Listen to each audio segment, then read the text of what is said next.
बोले परम पुरुष ने परम बंदे मास्टर स्वामी जी की जय। श्री बाबा आशुतोष स्वामी जी महाराज की जय। श्री आशुतोष भगवान की जय। सच्चे दरबार की जय। My brothers and sisters, today we have again the great fortune to share this spiritual discourse, to listen to this satsang, and to go further on our path of bhakti, our path of reuniting with the Almighty. Satsang is so profound in its importance that even our esteemed Swami Tusalavji in the Ramcharitmanas writes, Bhakti Sudanta Sugala Sukhani, Bin Satsang Na Pavre Gnana. That bhakti is what gives true happiness, the everlasting happiness. And bhakti can only be attained through satsang. Without satsang, you cannot obtain bhakti. Without having that connection with Guru, or having that connection with the Almighty, there is no bhakti. That is the teaching, that is the lesson that we have always received from our saints. Because bhakti isn't simply doing puja, bhakti isn't simply going to a mandir. Bhakti is connecting internally with the Almighty. Until we connect with God inwards, until we know Him, there is no bhakti, there is no connection. And here our esteemed Goswami Tulsidas Ji is trying to explain to us that before we can even attempt to do bhakti, we first have to receive satsang.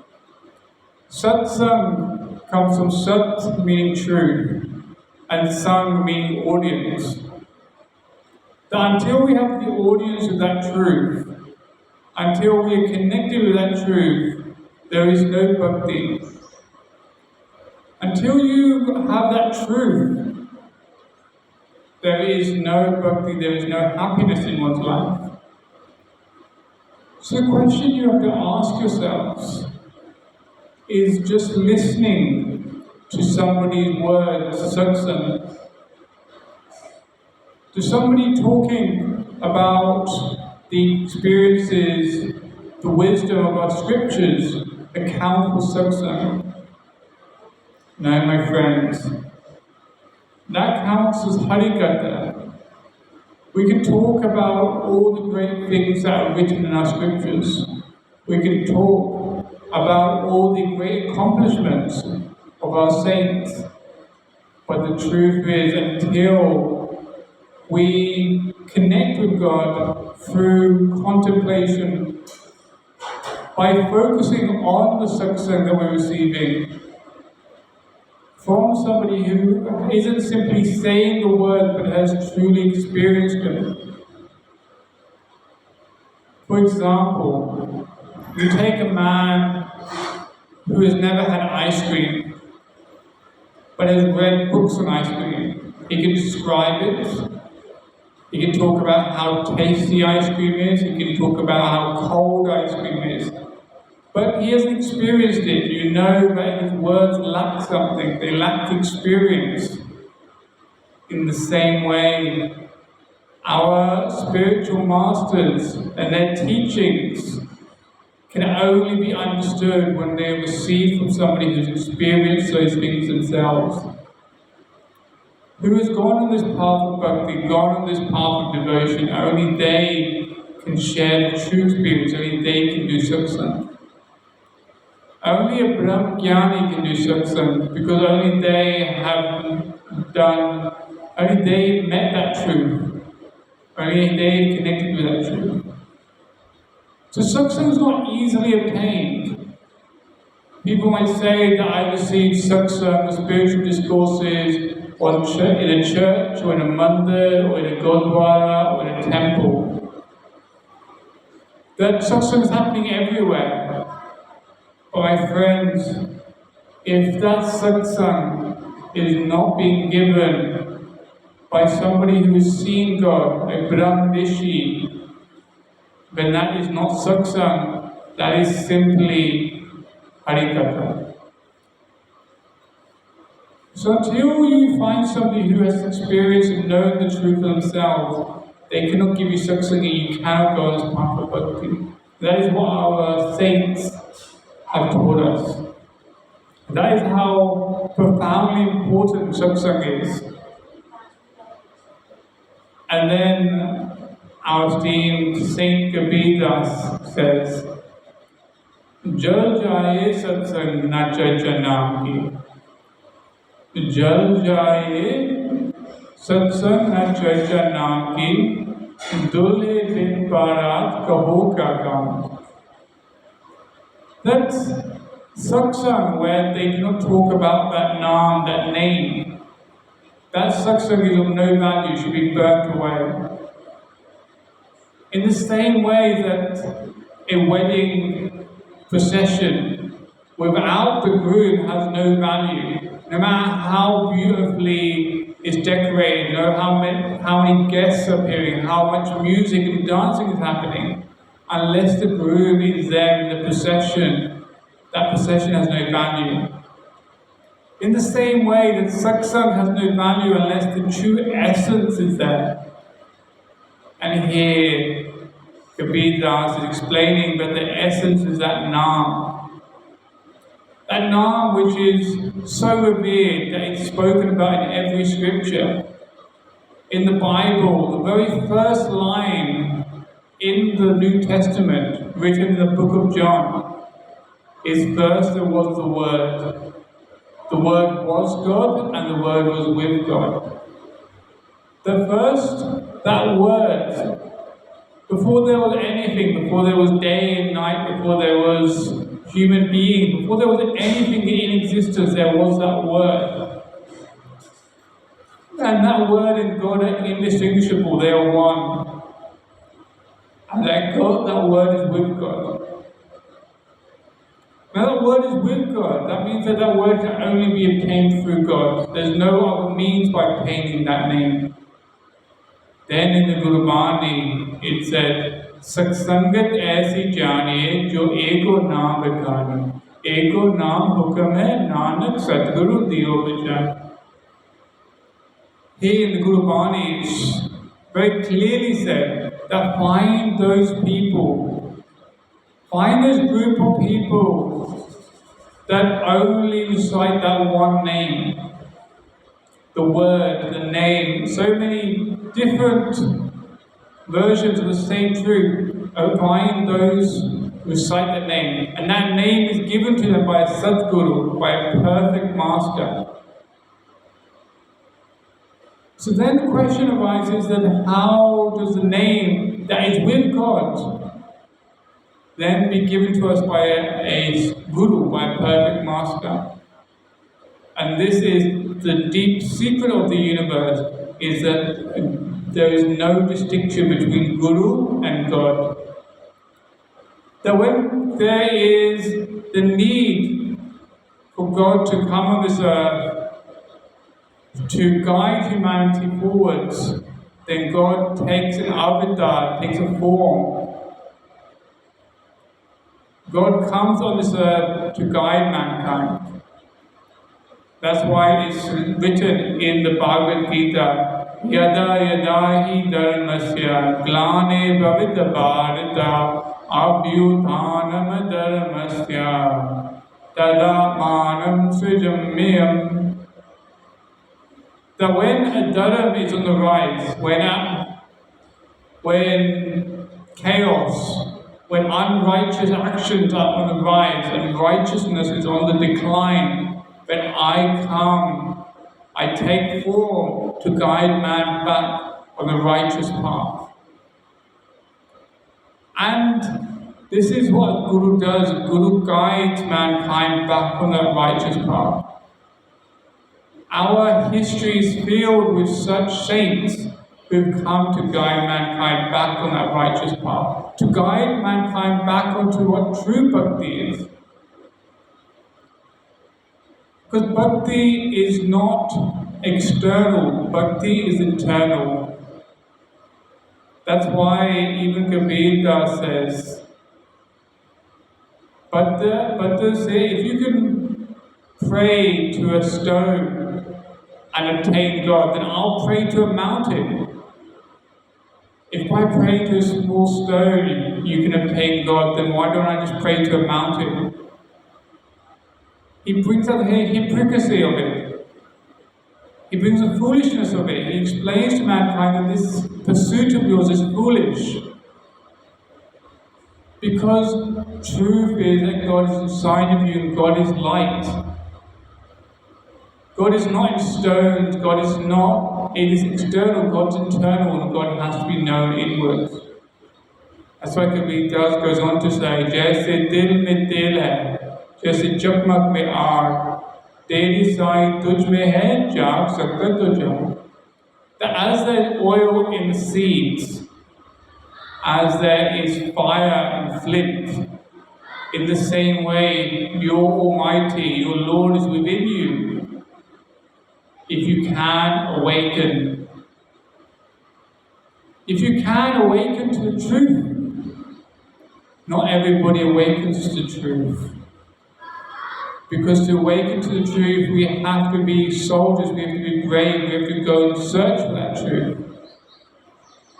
But our scriptures again guide us and say that if you search, you will receive. Ask and you will be answered. Search and you will find. Knock and the door will be open to you.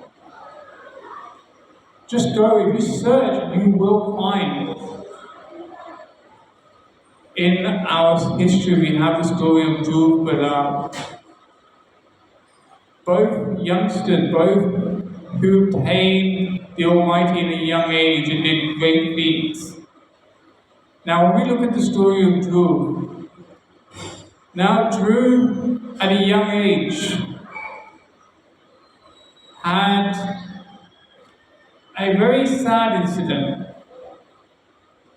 That he's there and his father has two wives. And he goes to his, essentially, second mother. And his second mother doesn't like him because she wants her son to take the throne. And she shoos him away. She doesn't give him any love or attention. And then he looks at his father, rather than giving him attention, focuses on her and her child. And then her mother. This is such a beautiful illustration of the guidance that a parent can have on a young disciple. The mother says that do not look for your external father to give you the love you seek. Look to your Almighty, Pitta Parmeshwar. Only He can give you the love you're looking for. Only He can give you the love that you need. This worldly father will not give you that love. And then Dhruv asks his mother, he says, Mother, how do I meet that father? And the mother says, I have not met that father, but I have heard of those with pure heart, with full determination, will meet the Almighty. If they go out and search for Him, they will find Him. Knock and the door will be open to you. So with that determination, with that focus that I need to find my Almighty Father, Dhruv, at the very, very humble age of 5, goes out and searches of the Almighty. He enters a forest in his search for the Almighty. And as time goes by, he gets hungry, gets thirsty. And as he carries on in his search for the Almighty, what happens is that as the Almighty will always bring those to you to guide you, here Narad Muni, also passing across that forest, came to Dhruv. Asked Dhruv what he was doing. Dhruv said, I am here looking for the Almighty. I am looking for my father who is above in heaven. And here Narad Muni, testing him to check how determined he is to find the Almighty, says, but you're so young. You're so young, you don't need to find the Almighty. Live your life, enjoy your life. Finding God, doing bhakti, that's an old person thing. Right now, just enjoy the luxury, the youth that you have. But Dhruv does not get easily persuaded. He says, no, I need to find that Father. He's stubborn, he's resolute that until I find that Father, I will not stop. And he keeps going. So then Narad Muni says, okay. Narad Muni smiles and says that I can give you the audience with the Almighty. And then Narad Muni gives him that Brahm Gyan, that divine audience of the Almighty within himself. And then he says to Dhruv, now that you've obtained Brahm Gyan, now you've seen the Almighty. Now do your sadhana, now get so focused on that deep meditation, on that Nam. And God in physical form will come to you. So Dhruv, listening to what his Guru Narad Muni had taught him, sat in deep meditation. And no matter what was happening around him, no matter what the temperature was, no matter how seasons changed, no matter if he was getting hungry or thirsty, he did not move, he stayed seated. To the point that Vishnu did come before him and gave him darshan, gave him his divine audience. Here I want to give that very clear message that Dhruv didn't get lost. He seeked, he went out and searched for the truth, and he found the truth. He went out and said, I need to find the Almighty. And with that determination, God brought Narad Muni into his path, who could then give him that divine audience, that Brahm Gyan, and take him on his path of bhakti. In the same way, Swami Vivekananda, when he had such determination to find such a perfect master, to have the audience of the Almighty, he went to Guru after Guru after Guru. As I say, Jab tak mile na Guru ya sacha, karo das ya karo pachasa. That until you've met a true Guru, a true perfect master, then even if you have to go to 10, even if you go to 50 Gurus, you keep going until you find a perfect master. And his struggles, his attempts after going to over 50 Gurus, he eventually came to the abode of Sri Ramakrishna Paramahansa and attained that Brahm Gyan. Even Sri Ramakrishna Paramahansa, when you listen to his story, was a devout bhakt of Ma Kali.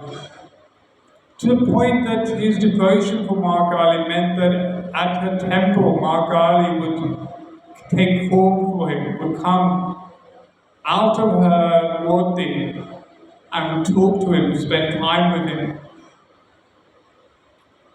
And then one day what happens is that Guru Totapuri comes to his abode and asks Sri Ramakrishna Paramahansa says that I've heard you are a great devotee of Ma Kali.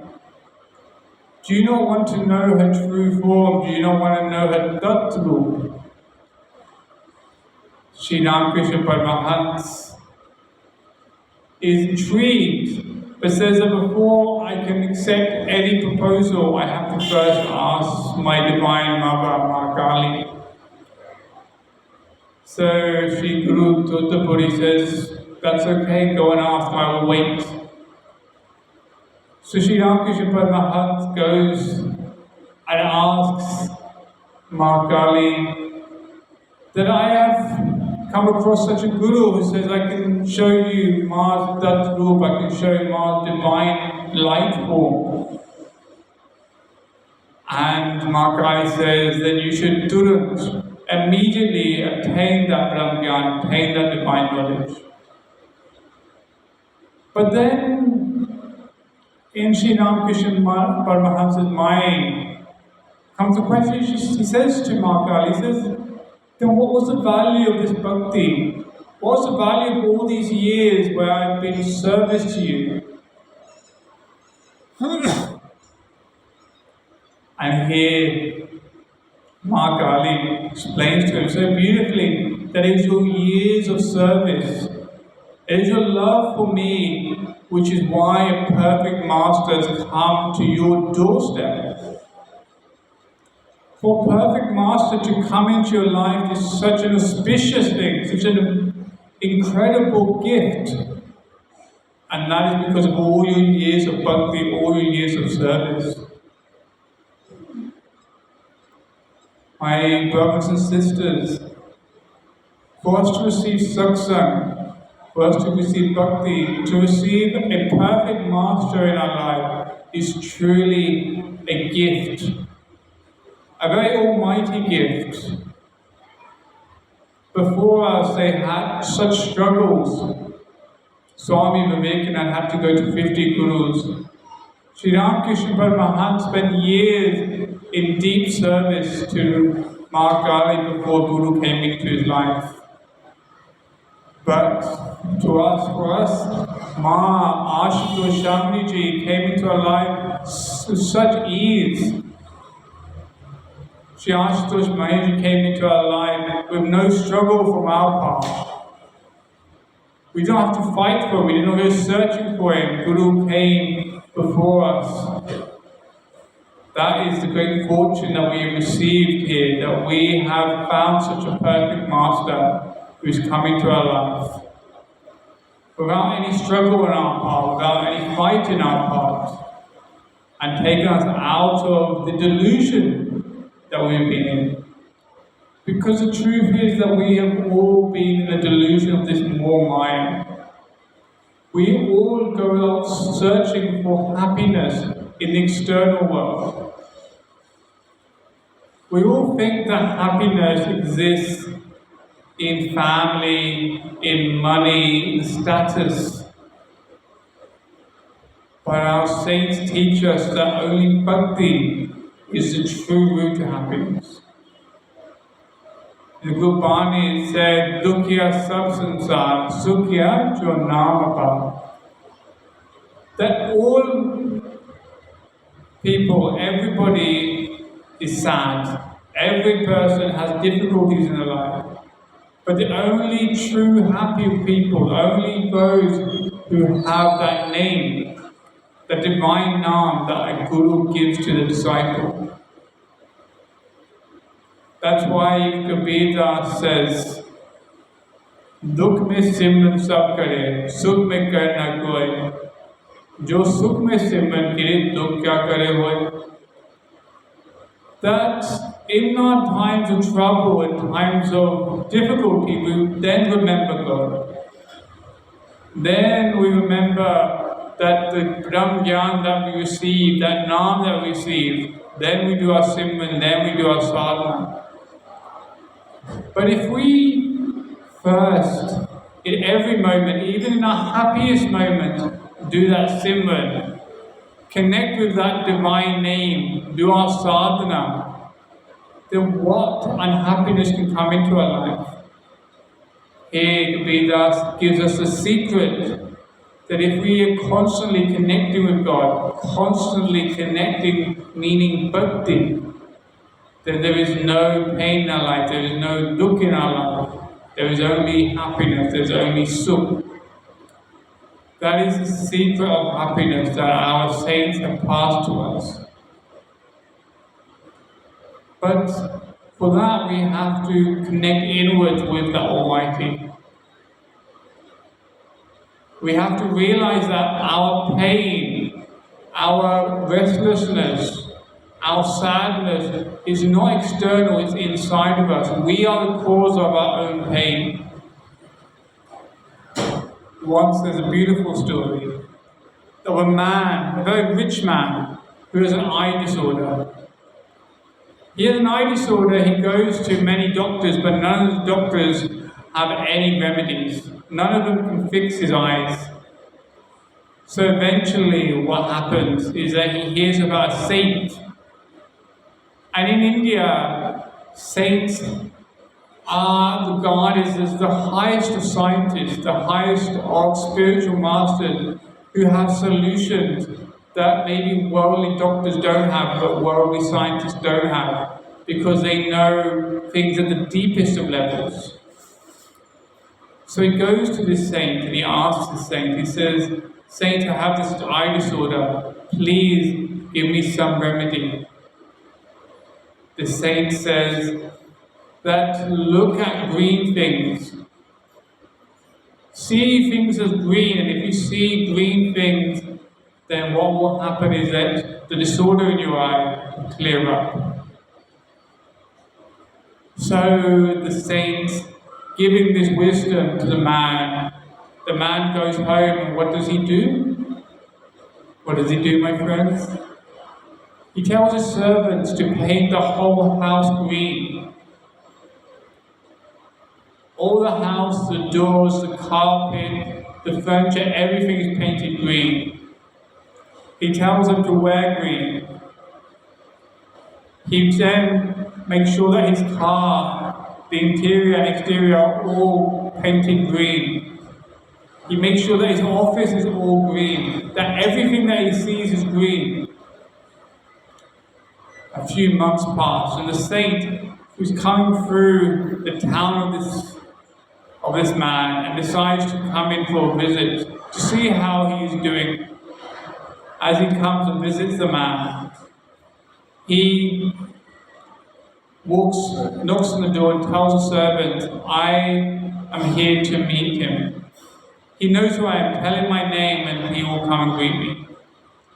So the servants say, okay, they go and give the message, and their boss says, of course, invite him in. And as they go to the saints, they say that there's a rule: before you can come in, we have to paint you green. Your tunic, your orange Bhagavad Chola has to be painted green, because my boss, my master, demands that everything that he sees is green. The saint becomes bemused, becomes angry, he says, "This is not what I meant.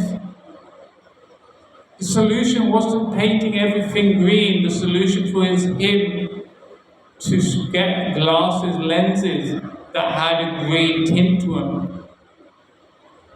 And then with that green tint, everything would have become green for him."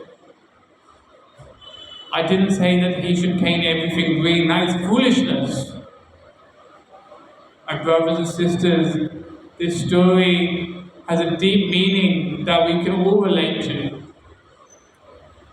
That when we look at our lives, when we look at happiness, what we believe is that by changing the external, by making sure that we only have people that bring us happiness, we only eat things that bring us happiness, that we try and fill the world with just happy things, we think will solve our problems, will bring us happiness.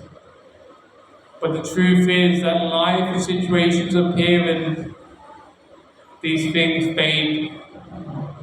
That the wife that you had to make you happy one day dies, one day cheats, one day causes you pain. The children that you've had to bring you happiness, one day argue with you, one day disobey your rules and brings unhappiness to you. Because happiness and sadness of the world are joined, they do not separate, they are two sides of the same coin. So true happiness, true sukh, that has to come from within, that has to be an internal thing. And when our lens changes, when our perspective changes, then we can attain true happiness. We cannot change the world to make us happy. We ourselves have to change. That's the moral of this story. Do not blame others for your unhappiness. Your unhappiness is within you. Your anger is within you. The change has to happen inside of you. That is what a saint taught us. Kabir Das says, Bura tu jo dekh main chala, bura na milya koi. Jab khoja dil apna, mujhse bura na koi. That when I went out to see the most sinful, the most papi, I didn't find any. But when I looked inwards, I looked at myself and realized I am the most sinful. And then when you see our own faults, when we look inward, then we correct those faults. We fix those negative traits. And then through that power of Brahm Gyan, which is the only means by which we can cleanse ourselves internally, we can obtain that true happiness, that true sukh. That is the teachings of our Divine Masters. So my friends, when we look for happiness, we should look inwards. When we look for the dirt, when we look for the imperfections, we should look at them inward, because our imperfections that we see, those imperfections are in us. The dirt that we see in the world is the dirt within us. The things we do not like in the world are the things that are within us. Be the change you want to see in the world. A beautiful line, that first change yourself and the world will change itself. Find that true happiness within yourself and the world will be happier. There's another story that again illustrates this point. That once this woman has a friend who recently moved across the street. And every morning she gets up in the morning out on her patio and looks out at her friend's room. Her friend also has a patio that looks adjacent to hers. And as she gets up, she waves at her friend waves back. And she's happy, she thinks to herself that how nice it is I can start my day and see my friend. And then one day, she gets up and she's looking out of a window and she sees that her friend has put up these white clothing, but they have all these dark stains on them. She sees these dark stains and in her mind she's like, why does she have such dirty clothing? Why is she hanging such dirty clothing? Why isn't she washing it? Why isn't she cleaning it? And in her mind she comes to think to herself that if she has such dirty clothing, then maybe she's not as good, maybe she's not as nice as I thought about, maybe there is more dirt in her. So then what happens? As these thoughts start playing on her mind, as the next day she sees that there is another piece of white clothing, again with dirty marks on it, she starts to become more distant to her friend. She stops talking to her friend, she stops looking at her friend, she starts staying away from her friend, because she has this negative association with her now, that she is dirty. And then one day, as she gets up and looks out of the window across to her friend, she sees that this time the tunics, the cloth, are beautifully white, beautifully clean. She says to her husband, she says, look, Finally, she's learned how to clean her clothing. Finally, she knows how to wash her clothes. Her husband smiles and says, "No, I yesterday cleaned this window. It was our window that was dirty. Once I cleaned it, then we can see her clothes as they truly are." My friends, in the same way, what we see is by the lens that we look through. By the lens that we look at the world is how we see the world. A thief will see a thief. A robber will see a robber, and murderer will see a murderer. A thief will always think that somebody is seeking to rob them because in their own hearts they have that intention. A murderer will see others willing to murder him because he himself is willing to murder others. The way that we see the world, the way that we see others, is because in ourselves we have those thoughts, we have those feelings. That is the crux. That is what our saints have taught us, to first cleanse ourselves, first clean ourselves. But we do not see our own dirt. That is the trouble in mankind, is that we do not see the troubles, we do not see the things that need to be changed inside of us. We see the changes that others have to do. It's very clear to us what other people should be doing. It's very easy for us to tell others what they're doing right and what they're doing wrong. But when it comes to ourselves, we do not have that same level of perspective, that same level of judgment. We're quick to forgive ourselves, but we are not quick to forgive others. When actually it should be the other way around. We should be forgiving of others, but not forgiving of ourselves. We should be harsh on ourselves, tough on ourselves. We should seek to be better. And this is where true spirituality, true happiness comes in, because then we learn to clean ourselves, fix ourselves. Then none of the world's problems, none of the world's actions can cause us difficulty. Nobody can take us away from our path, nobody can take us away from our happiness, because we are fully connected with our inner soul, with our inner Atma. When you receive this Brahmyan, this divine knowledge, you see the Almighty within yourself. Then comes that path of cleansing, because then we have the means by which we can cleanse. Now we have the means by which we can clear and wash away the dirt within ourselves. In the Bhagavad Gita, Shri Krishna Bhagavan explains this very clearly, that no matter how sinful you are, no matter how much sin you have done, in this Brahmyan, in this divine knowledge, is the means by which you can cleanse yourself, clean yourself. And we see this in our history. We see this in our spiritual texts. Ungliman, who collected the fingers of the victims that he killed. In his jungle, he would kill somebody, he would cut off a finger and he would make it into his chain. And his chain had reached a point where there was 99 fingers, he'd killed 99 people. And then in his forest comes a divine saint, Mahatma Buddha.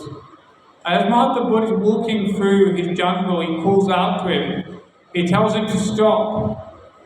But Mahatma Buddha carries on. He tells him again to stop. Mahatma Buddha carries on. And then the third time he says, stop. Mahatma Buddha stops. And Mahatma Buddha then says to him, I have stopped, when will you stop? These words shake him. These words break down all of the conviction that Ugly has in himself. Here Mahatma Buddha looks to him And here Mahatma Buddha gives him satsang, because Mahatma Buddha knows the truth and knows how to give him the true path. And then, when Ugly Mark looks at him, Mahatma Buddha smiles and says,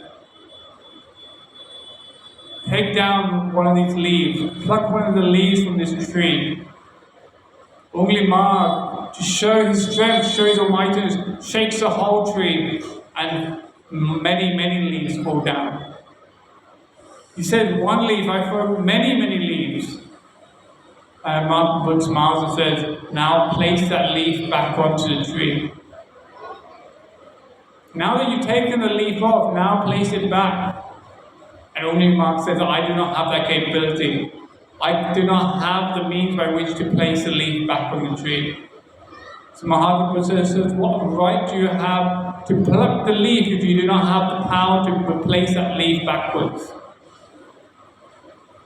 Here, Ugly Mark becomes embarrassed and so profoundly affected by the words of Mahatma Buddha that he follows Mahatma Buddha, and Mahatma Buddha takes him on the path of bhakti, gives him that divine Brahm Gyan, that divine audience of the Almighty. Once he receives that divine audience, and he becomes a saint, because now he knows the true path, he knows where true happiness. He knows that by creating fear, seeking somebody's respect through fear isn't what gives happiness. Happiness is external, is internal. He finds that internal happiness. And then he goes out, his Gurudev, Mahatma Buddha, gives him a bowl and says, go out and get diksha. This was a custom of the time where you'd go out and you would ask for food from the local community. It was used to humble yourself. It was used to also help those people connect with God by giving them the opportunity to do service. So then he goes out, and those villagers who have been for years terrorized by this individual now see him in this orange clothing, and they see the opportunity now to take advantage. That all these years that you've terrified us, all these years that we've lived in fear of you, now we can take our revenge. So they start abusing him, they start throwing stones at him. And they throw so many stones at him, they start beating him to the point that blood pours from him, and the blood gets filled into a bowl. But the bowl that he's taken is now filled to the rim with blood. He's so bruised, so weak, and eventually he returns to his Gurudev, Mahatma Buddha, and he says, "Hey Gurudev, I'm sorry I wasn't able to get any food. My bowl is simply full of my blood." Mahatma Buddha smiles and says that this is worth so much more than you realize. You have found retribution. You have found way of salvaging your soul here. All of those people remembered who you were. They remembered the demon, Unglimar, who killed people, but they did not see the man you are now. They did not see your joy. They did not see your humbleness. They did not see your divine light in you. So, my friends, what happened here? Mahatma Buddha, one who had connected with the Almighty, was able to take somebody who got misdirected, who seek for happiness through fear, through power, and directed him to true happiness, which was through connection with the Almighty, through humbleness, through meekness. Because the meek will inherit the earth. The pure will see God. The peacemakers will be called sons of God. This is a testament of Jesus in the Holy Bible.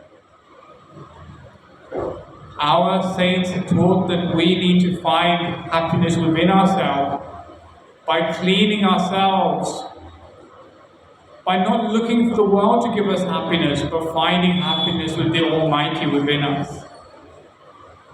Once you find God within yourself, once you find that happiness within yourself, then that happiness cannot be taken from you.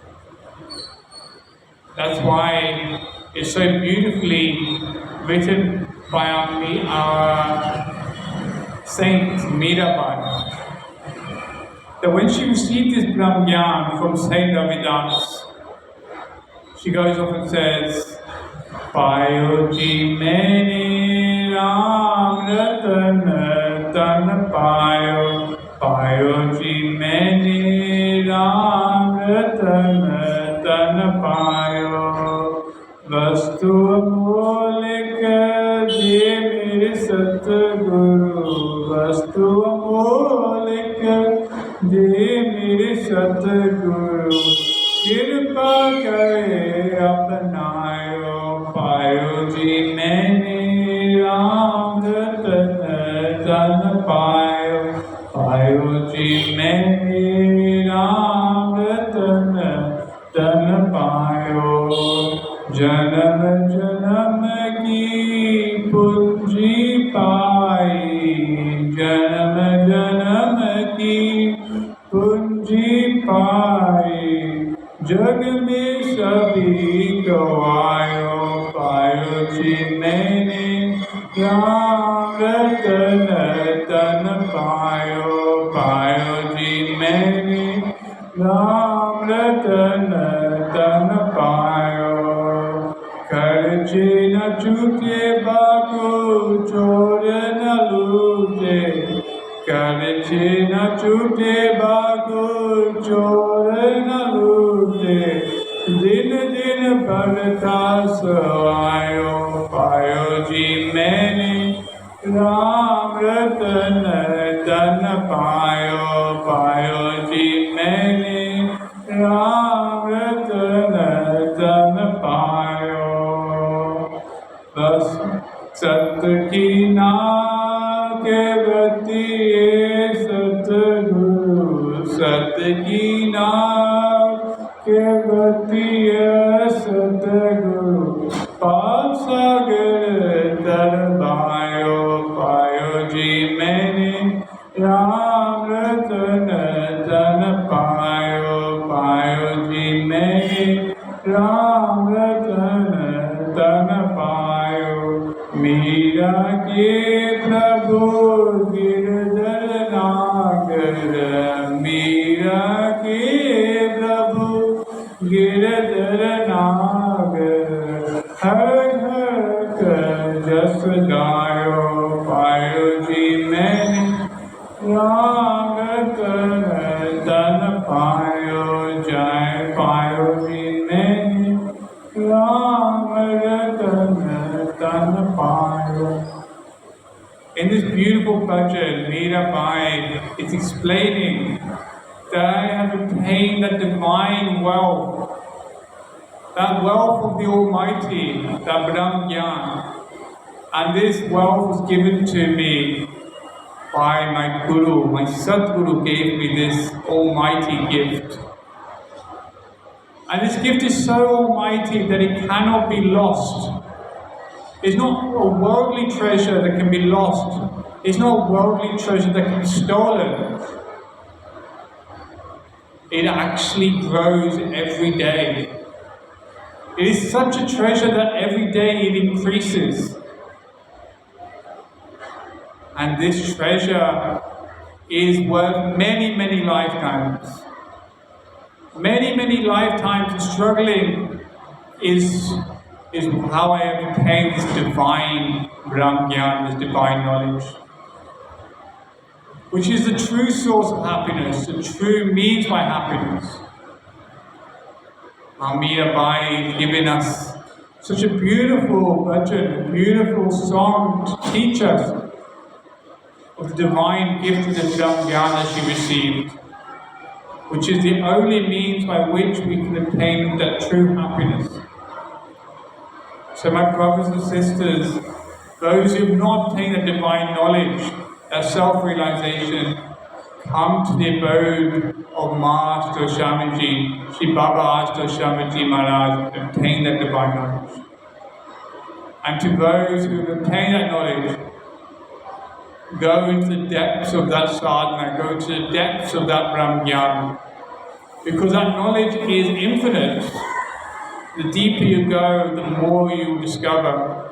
Go into its depths, and there you'll find true, everlasting happiness. I can say that the peace that I have found here, in the abode of my Gurudev, I have not found in any corner of the world. No matter where I live, no matter what circumstance, no matter how much I had, I've only found that true happiness here in the abode of my Gurudev.